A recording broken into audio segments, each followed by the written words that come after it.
kausapin natin yung taga-Agaso kung papayag sila na babalikan ko yung ano, yung utang ko dito sa kanila.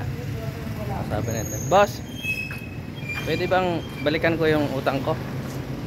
Kuya, matcha-charge sa akin. Ha? Ang laki na ng ano ko dito. Hindi, taga dyan lang naman ako eh. Kuya, Ha? kuha nang i-charge Pwede? sa akin kasi yun niya. Nakailang beses na kasi kami ganyan kayo. Oh, ba't mo ko binibidyo kaya? Nag-vlogger ka.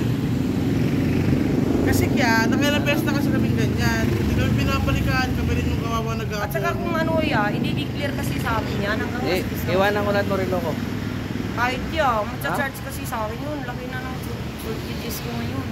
Ngayon na ako, gutom na kasi ako.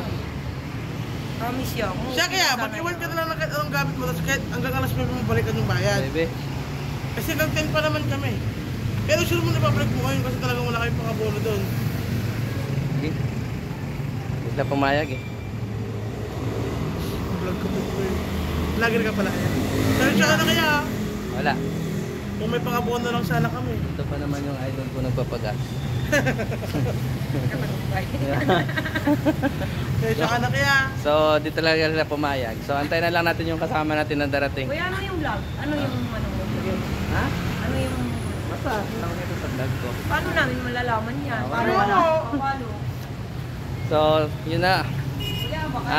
Medyo talagang marami na silang inabono. So, hindi natin sila pipilitin. Di ba?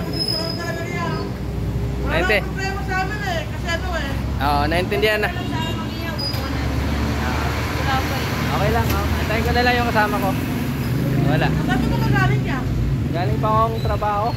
Ito yung kasama dito mo kagaling. Nasa Tiknopar.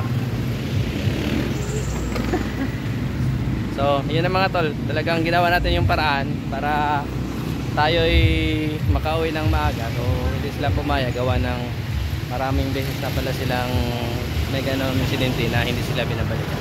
So, antayin na lang natin yung ating kasama mga tol. Okay.